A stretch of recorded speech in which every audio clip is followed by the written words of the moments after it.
हमारे prime minister Narendra Modi ये बहुत इलेक्शन जीतते हैं, कुछ आदत सी है नहीं इलेक्शन जीतने की, पर ऐसी क्या बात है जो इतने इलेक्शन जीत रहे हैं? भक्त कहते हैं कि ये उनका करिश्मा है। हेटर्स को वैसे तो कुछ समझ ही नहीं आया आज तक कि वो क्यों इलेक्शन जीत रहे हैं, पर वो भी अपनी एक थ्योरी बताते हैं कि ये हिंदू मुस्लिम डिवाइड करते हैं, इस वजह से जीत रहे हैं। इस पर मैं आज अपनी बात आपसे कहना चाहता हूं। मेरा ये मानना है कि नरेंद्र मोदी नाम का कोई शख्स है ही नहीं, ऐसा कोई आदमी है ही नहीं। He is just a face to express a deep anguish. इस देश के अंदर, इस देश के सबकॉन्शियस में कुछ बहुत गहरे जख्म है, कुछ बहुत दर्द है, कुछ बिट्रेल है, कुछ धोखे हैं। उनको एक्सप्रेस करने का कभी मौका नहीं मिला था इस देश को। एक मौका मिला, उस मौके का नाम है नरेंद्र मोदी। सवाल यह है कि ये गंगा जमनी तहजीब, ये कौमी यकजहती, ये भाईचारा, ये गुलदस्ता, ये कितना सच है? हिंदू मुस्लिम में दरार है या नहीं, मिसट्रस्ट है या नहीं, ये सब कुछ ठीक है। ये सिर्फ बातें मोदी ने फैलाई हैं। क्या ऐसा है? आज हम इसको टेस्ट करेंगे, इस सवाल को आज हम टेस्ट करेंगे। क्या आपको मालूम है सन 1800 से इस देश में हिंदू मुस्लिम दंगे हो रहे हैं? 1926 में पूरे देश में दंगे हुए थे। क्या यूपी, लाहौर, मुंबई, तमिलनाडु, कोलकाता, सब जगह अलग अलग वक्तों में दंगे होते रहे हैं। तो ये जो एक गंगा जमनी तहजीब है, ये कहां है? अगर इतने दंगे होते रहे, 100 साल से दंगे हो रहे हैं, तो कहां है ये गंगा जमनी तहजीब? चलिए एक और तरह से देखते हैं। आजादी का आंदोलन चला, गांधी जी हमारे लीडर थे, हम सब उन्हें प्यार करते हैं, बहुत आदर करते हैं, कोई इसमें डाउट ही नहीं है। अंबेडकर से गांधी जी का एक बार टकराव हुआ, तो गांधी जी ने आमरण अनशन कर दिया अंबेडकर के घर के सामने। ये बात है 1932 की। आखिर में अंबेडकर को झुकना पड़ा, पूना पैक्ट हुआ, और अंबेडकर ने एक बात कही जो बहुत प्यारी है, जो मैं गैलीलियो की बात, टक्कर की बात मानता हूं, नेवरदलेस इट मूव्स, उस टक्कर की बात मैं मानता हूं। अंबेडकर ने कहा बात तो मेरी सही है, लेकिन इस वक्त आपकी जान चली जाए ये ठीक नहीं है, क्योंकि अभी देश को आपकी जरूरत है आजादी के लिए, तो मैं अपनी मांग वापस लेता हूं। हालांकि बात तो मेरी सही है। कितनी प्यारी बात थी। उस आमरण अनशन से अंबेडकर को झुकना पड़ा। 1939 कांग्रेस का अधिवेशन तिरुचुली, सुभाष चंद्र बोस जीत गए थे कांग्रेस अध्यक्ष के लिए, सीतारामैया हार गए थे। लेकिन गांधी जी ने कहा कि नहीं, बोस नहीं बनेंगे, वरना मैं छोड़ दूंगा कांग्रेस, ये वो, बहुत कुछ टेंट्रम थ्रो किया। तो सुभाष चंद्र बोस ने त्याग पत्र दिया। यहां भी गांधी जी की जिद आगे आई। अंग्रेजों के खिलाफ भी उन्होंने भूख हड़ताल करी, तो अंग्रेजों को झुकना पड़ा। तो लोगों के दिल में ये सवाल है, मेरे दिल में सवाल था, जब मैं 7th-8th स्टैंडर्ड में था, तो मैंने अपने टीचर से पूछा था, जब जिन्ना ने कहा कि इस देश का पार्टीशन होगा, बंटवारा होगा, तो गांधी जी ने उसके घर के सामने आमरण अनशन क्यों नहीं किया? इस सवाल का जवाब कौन देगा? मुझे आज तक इस सवाल का जवाब नहीं मिला। खैर, उसके बाद जिन्ना अड़ गए तो पार्टीशन हुआ। 47 में पार्टीशन में करीबन 15-20 लाख डेड बॉडीज, जो हिटलर नहीं कर पाया, 15-20 लाख डेड बॉडीज हमने देखी। कुछ करोड़, 1-1.5 करोड़ लोग यहां से उजड़ के वहां गए, वहां से उजड़ के यहां आए। पूरी ह्यूमन हिस्ट्री में इससे ज्यादा डेंजरस, इससे ज्यादा खतरनाक चीज कुछ नहीं हुई। शायद वो रवांडा टूटसी में जो प्रॉब्लम हुई, वही इसकी टक्कर की प्रॉब्लम होगी। सैकड़ों सैकड़ों औरतों को नंगा करके सड़क पे चलाया जाता था, उसे पिंड यात्रा कहते थे। इतनी दर्दनाक चीज, बट ये हुआ क्यों? And who failed? किस वजह से इतना बड़ा पार्टीशन हुआ? सिर्फ एक वजह से कि मुस्लिम्स ने कहा हम आपके साथ नहीं रहेंगे। और आप बकवास आज भी करे जा रहे हो गंगा जमनी तहजीब की, कौमी यकजहती की। 20 लाख लाशें गिर गई, आप अभी भी सच का सामना नहीं करोगे? उसके बाद जो पार्टीशन से लोग आए, यहां बहुत सारे शहरों में रहे, और अगले 20, 25, 30 साल बड़ी गरीबी में रहे। ना उनके पास पैसे थे, ना कैंप बोल दिया जाता था, वहां कैंप में रहते थे। बहुत तकलीफों से उन्होंने 20-30 साल बिताए। अब तो वो लोग नहीं है, गुजर गए, लेकिन उनकी वो दर्द की, वो जो रोंगटे खड़े कर देने वाली उनकी कहानियां थी, वो कहानियां जिंदा है। वो लोग जिंदा नहीं है, पर वो कहानियां जिंदा है। और याद रखिएगा, कहानियां अपने हीरो से, अपने कैरेक्टर से ज्यादा उम्र रखती हैं। जीसस चले गए, कहानियां हैं। राम चले गए, कृष्ण चले गए, उनकी कहानियां चलती हैं हजारों सालों से। तो वो लोग चले गए, पर वो कहानियां इस देश के सबकॉन्शियस में चली गई हैं, कलेक्टिव सबकॉन्शियस में वो कहानियां हैं। इसलिए जो आप हेट्रेड देखते हैं हिंदू मुस्लिम की, वो बड़ी एब्स्ट्रैक्ट सी हेट्रेड है, उसकी कोई शेप नहीं है, आप मालूम भी नहीं पड़ता किस वजह से या किस चीज के लिए, पर वो है। फिर आजादी हो गई, सरकार बन गई, कॉन्स्टिट्यूशन आ गया, उसके बाद फिर अजीब अजीब सी चीजें होने लगी इस देश में। शरिया की बातें होने लगी, 4 शादियां कर सकते हैं, हां कर सकते हैं। शाहबानो आती थी तो पूरा पार्लियामेंट उल्टा लटक जाता था सुप्रीम कोर्ट को दबाने के लिए। ये कुछ अजीब अजीब सी चीजें होने लगी इस देश में। तो कभी ये क्यों नहीं कहा गया कि हाँ, हम शरिया पूरी तरह लागू करेंगे, हिंदू चोर जेल में जाएगा, मुसलमान चोर के हाथ काट दिए जाएंगे, क्योंकि शरिया में ऐसा कहा गया है। ये कभी कहा ही नहीं गया किसी प्लेटफॉर्म पर, लोगों के दिल में था। अब इस सवाल को दबाया कैसे गया? कांग्रेस के हाथ में ताकत आई। अब उसे इस बात से बचना था कि पार्टीशन हमारी वजह से हुआ, हम लोग फेल हो गए। तो उन्होंने सारे टेक्स्ट बुक अपने हिसाब से लेके सारे यूनिवर्सिटीज के वाइस चांसलर्स और ये एनसीईआरटी, सीबीएसई सबके हेड्स उन्होंने अपने आदमी भर्ती करने शुरू किए। उन्हीं लोगों को पद्मश्री देना शुरू किया, उन्हीं लोगों को तमाम मनसब और तमाम तरह की, वही चीफ गेस्ट बनते थे जलसों में। सारी टेक्स्ट बुक वैसी छपने लगी, जहां बस यही बताया जाता था कि दे दिया हमें आजादी, बिना खड़क बिना ढाल, और वो जवाहरलाल नेहरू या फूल लगाते थे और उस बच्चे उन्हें चाचा नेहरू कहते थे। लाइसेंस राज था, सारा प्रेस उन्होंने कंट्रोल किया, और खुद वो बड़े मजे से रोजा इफ्तार की पार्टियों में जाते थे। वो पार्टियां जहां ये बताया जाता था कि कोई मिसट्रस्ट नहीं है इन दोनों कौमों के बीच में, बढ़िया दावतें खा रहे थे, रोजा इफ्तार कर रहे थे। कांग्रेस बिकेम अ मछली मार पार्टी। उन्होंने मुस्लिम वोटों की फिशिंग स्टार्ट कर दी, यहां से फिशिंग स्टार्ट हुई। और अगेन वही बात, कैरेट, एक बार जब बात समझ में आ गई तो फिर जितने नए नए लीडर आने लगे, लालू, मुलायम and so on, Mamata Banerjee, सब वही फिशिंग में लग गए। मैं एक बड़ा इंटरेस्टिंग एक अपना परसेप्शन देना चाहता हूं आपको। ब्रिटिशर्स जो 47 में इंडिया छोड़ के चले गए, मान लीजिए आजादी के बाद वो यहीं रह जाते, मान लीजिए जैसे साउथ अफ्रीका में हुआ।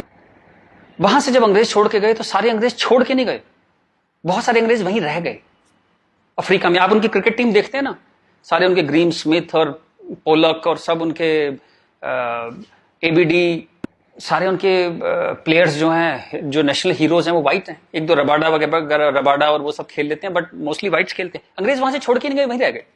खैर, नेल्सन मंडेला ने उनको इतना खूबसूरती से हैंडल किया कि उस देश में भी वरना पार्टीशन होता और ऐसा ही खून बहता, बट वो इतने ही स्मार्टली उन्होंने हैंडल किया। वो एक अलग कहानी है, पढ़िएगा उसके बारे में। इस दुनिया की सबसे इंस्पायरिंग कहानियों में से है जो मंडेला ने किया। Great great guy. खैर, अगर यहां ऐसा होता कि ब्रिटिशर्स यहां रह जाते, तो मैं आपको मेरा ये एक आकलन है, तो 20-30 साल बाद एक पॉलिटिकल पार्टी पैदा होती जो उनके वोट की फिशिंग करती, और हमें यह समझाया जाता कि हिंदुस्तानी और ब्रिटिशर्स में कभी कोई झंझट था ही नहीं। They were friends, they were happy. हम मिलके होली, दिवाली, ईद मनाया करते थे। और ये जनरल डायर, ये तो आप झूठी बातें हैं, जलियांवाला बाग में गोली चला दी जनरल डायर ने, ये सब एग्जेजरेशन है, राइट विंगर्स ने पैदा किया है। अगर अंग्रेजों के भी वोट यहां पे होते तो ये झूठ चलता रहा, और Hindus got sick of it. पर कहने का कोई रास्ता नहीं था, कोई आउटलेट नहीं था इस बात को कहने का, कोई ऐसा चेहरा नहीं था वो जिसके साथ वो बात कहते कि वो एम्पैथी से हमारी बात सुनेगा। अब यहां मैं थोड़ी सी डिटूर लेना चाहता हूं। कांग्रेस ने इस देश की बहुत सेवा की है। अगर इतनी मॉडर्न आउटलुक के नेहरू जी ना होते तो देश यहां तक ना पहुंचता।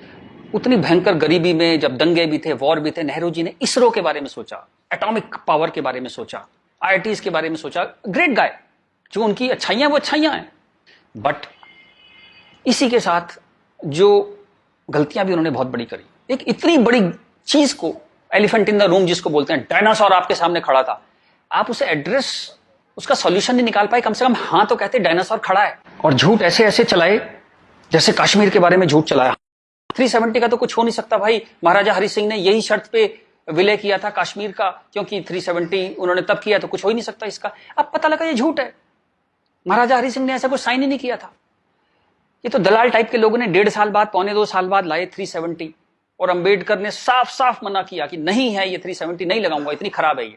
फिर भी लगा दिया आपने, जबरदस्ती ठोक दिया आपने।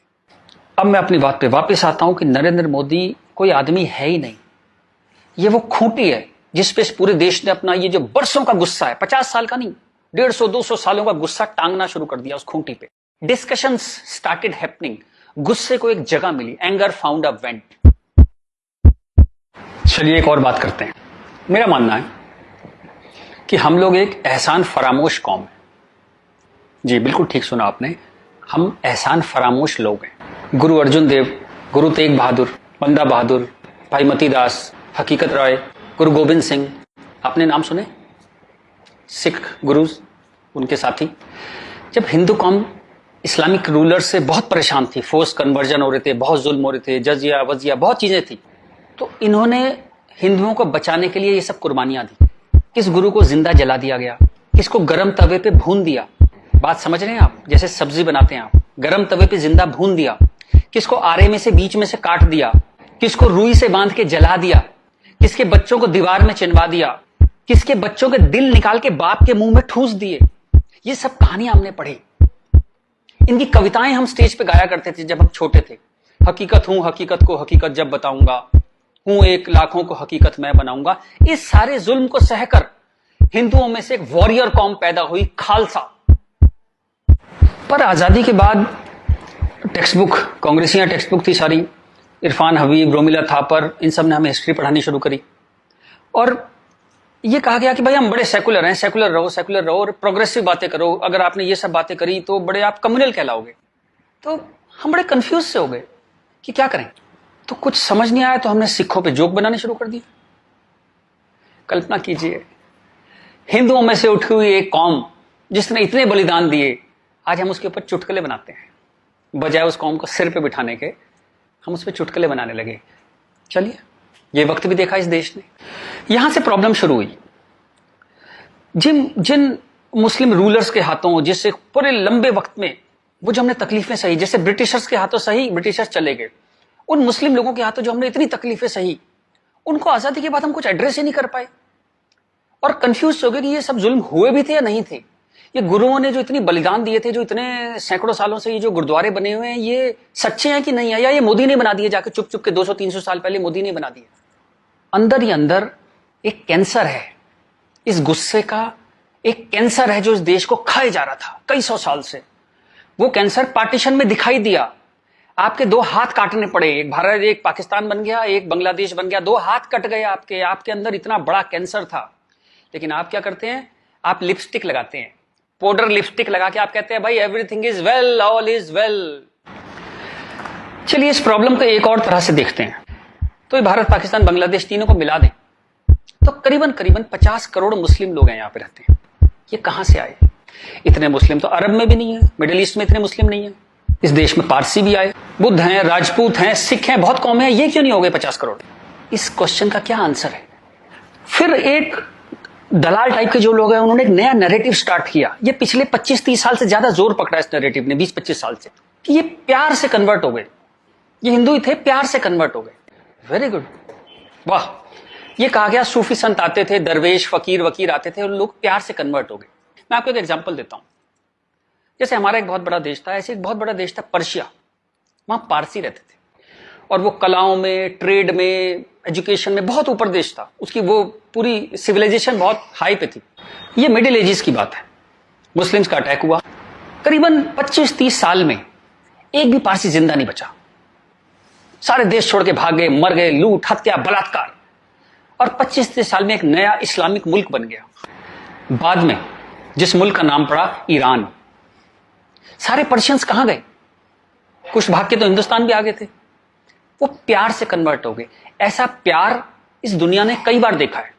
अफ्रीका में, एशिया में ऐसा प्यार 25-30 कंट्रीज ने बर्दाश्त किया है और वो 25-30 कंट्री टोटल इस्लामिक बन गए।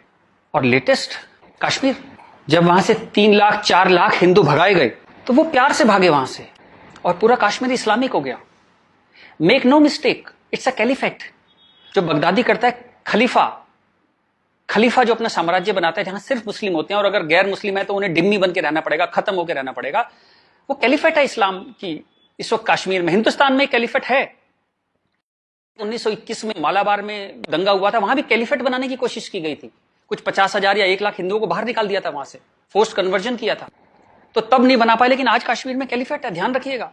ये आपकी गुलदस्ता और कश्मीरियत, जमहूरियत, इंसानियत सबके बीच में एक कैलिफेट बन गई। लेकिन आप कहते हैं कुछ हुआ ही नहीं है। और जब ये 3-4 लाख हिंदू वहां से भगाए गए 1 महीने के अंदर, तब कॉन्स्टिट्यूशन सो रहा था, इंटेलेक्चुअल सेमिनार कर रहे थे, गंगा जमनी तहजीब पे सेमिनार कर रहे थे और इस तरह की तमाम रोजा इफ्तार की दावतें चल रही थी। Happy, everybody was happy. और जो पूरी तरह इस्लामिक नहीं बना, उसके टुकड़े हुए, जैसे हिंदुस्तान के टुकड़े हुए, सूडान के टुकड़े हुए और आपकी और हमारी जिंदगी में, हमारे लाइफ टाइम में स्वीडन के टुकड़े होंगे। आज से 15-20 साल के अंदर स्वीडन टूट जाएगा। ये एक प्रोसेस है जो पूरी दुनिया में चल रहा है। आप या तो बहुत भोले हैं, देखते ही नहीं, या आप इतने मूर्ख हैं कि दुनिया में क्या हो रहा है आपने कभी देखा ही नहीं, या आप झूठे हैं, या आप दलाल हैं।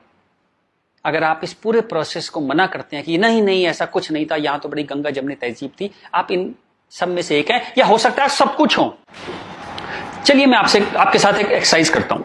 आपके एक दादा होंगे, एक दादा परिवार है, दादा, चाचा, ताऊ, बुआ, फूफा, उधर के उनके बच्चे, सब एक पूरी फैमिली ट्री वो है, एक नाना की तरफ से है, तो एक आदमी करीबन ऐसे 10-15 परिवार उसके आसपास होते हैं। इसके बाद आप कॉलेज, आपका कॉलेज, स्कूल कॉलेज, जहां 50-100 स्टूडेंट हैं, जिसमें कुछ दोस्त हैं जो आपके साथ ट्रेवल करते हैं जिंदगी भर। फिर आपका मोहल्ला, आपकी कॉलोनी, वहां भी आप 10-20 परिवारों को जानते हैं। यूं कहें एक आदमी मोटा मोटा 700-800 1000 लोगों की खबर उसको होती है, डायरेक्ट खबर, चाहे मिले ना कि कोई बहुत दूर रहता है, लेकिन हाँ पता लगता है उसकी शादी हो गई, उसके बच्चा हो गया, डेथ हो गई, कुछ बहुत अच्छा हो गया, बहुत बुरा हो गया, खबर आ जाती है कहीं ना कहीं से। अब मैं आपसे एक्सरसाइज करता हूं, पिछले 20, 30, 50 साल में ये इन 1000 लोगों में से कितने लोग मुस्लिम बने, कितने लोग कन्वर्ट हुए? आंसर मिलेगा 0। क्या हुआ? सारे सूफी, दरवेश, फकीर रिटायर हो गए, आईपीएल देखने चले गए, इस्लाम की कशिश खत्म हो गई। दोस्त, जब तक गर्दन पे तलवार ना हो ना, कोई कन्वर्जन नहीं होता, या बहुत सारे पैसे ना हो, कोई कन्वर्जन नहीं होता। उसके बाद पार्लियामेंट पे अटैक हुआ, इस देश की पार्लियामेंट पे अटैक हुआ, और उसमें शामिल अफजल गुरु, उसके सम्मान में, उसके समर्थन में लोग खड़े हैं, हजारों हजारों लोग मुसलमान खड़े हैं, और हमने तब भी कुछ नहीं कहा, इस देश में हाहाकार नहीं हुआ। मुंबई में कुछ साल पहले आजाद मैदान में एक रैली हुई, किस लिए हुई? रोहिंग्याओं के समर्थन में। आपका क्या लेने देना है रोहिंग्याओं के समर्थन में? और रैली के आखिर में क्या हुआ? जो शहीदों के लिए स्मारक बना है, फौजियों के लिए, शहीदों के लिए जो स्मारक बना है, उसको जूते मार मार के तोड़ दिया। इतनी नफरत आपके मन में इस देश के लिए, और कोई कुछ कहता ही नहीं, कोई कुछ कह ही नहीं पा रहा था। ये चल रहा था इस देश में। तो ये जो एक हेट है, ये इन दोनों कौमों में रही, और वो एक हेट, वो एक नफरत जो थी, वो कभी, it never became a past history, distant history, कभी नहीं हुआ, वो रोज रहा। कभी वो अफजल गुरु के रूप में आ गई, कभी वो क्रिकेट मैच के रूप में आ गई, कभी कश्मीर, कभी आजाद मैदान, वो हमेशा कभी ना कभी उसके न्यू एडिशंस आते रहते थे। एक और एक्सरसाइज करते हैं। आप मोटरसाइकिल चलाते हैं, कार चलाते हैं, साइकिल, स्कूटर कुछ चलाते होंगे। जब भी आप सड़क में जाते हैं तो थोड़ा संभल के चलते हैं, लेकिन आपके शहर के जो मुस्लिम एरिया है, जब उसमें आप जाते हैं तो कुछ एक्स्ट्रा संभल के चलते हैं कि नहीं? एक्स्ट्रा संभल के, कि अगर यहां लग गई तो एक्स्ट्रा पिटाई होगी। वो जो फियर है आपके अंदर, वो जो डर है, वो कमाल की चीज है, जिसको देश कहता है नहीं, एक सिस्टम कहता है नहीं, लेकिन आपके अंदर है, करोड़ों लोगों के अंदर है, 100 करोड़ लोगों के अंदर है वो डर। और एक आखिरी एक्सरसाइज, जब भी आपको कोई ज्ञान बांटता हुआ आदमी मिले, सेकुलर मिले, इंटेलेक्चुअल मिले, गंगा जमनी तहजीब वाला आदमी मिले, सब बराबर हैं, सब धर्म है, तो उसको कहिएगा चलिए एक पेज पे लिखते हैं, गीता, बाइबल, कुरान सब एक जैसे हैं, जीसस, राम, कृष्ण, पैगंबर मोहम्मद सब एक जैसे हैं, ना कोई छोटा ना कोई बड़ा, सब प्यारे इंसान है, सब बढ़िया हैं, सब बराबर हैं। एक पेज पे लिख के उसे बोली जरा 2-4 मुस्लिम से साइन करा के ला। ऐसी ची की आवाज आएगी उस इंटेलेक्चुअल की, आपके पास जिंदगी में दोबारा नहीं आएगा। वो एक मुसलमान के साइन नहीं करा सकता इस बात पे। ये सारा ड्रामा हमारे लिए है। ये तो जहां से मैंने बात शुरू करी थी कि ये जो गुस्सा है, ये कई 100 साल का गुस्सा है, जिसको वेंट नहीं मिला, कभी निकलने की जगह नहीं मिली। और ये जो बार बार दंगे होते हैं ना, ये उसकी EMI है। And coming back to the point, Modi कोई आदमी है ही नहीं, मोदी वो मौका है, और वो गारंटी है कि इस बार जब शाहबानो पार्लियामेंट में आएगी कि हलाला हो गया, कि 4 विवाह हो गया, कुछ हो गया, इस बार पार्लियामेंट ब्लैकमेल नहीं होगी। वो एक शख्स नहीं है, वो एक इमोशनल बाम है, एक इमोशनल मलहम है, जिसकी इस देश को कई 100 साल से जरूरत थी। और अगर आप सोचते हैं कि एक आदमी क्या कर सकता है, तो दोस्त, कैसे आकाश में सुराख नहीं हो सकता, एक पत्थर तो तबीयत से उछालो यारों।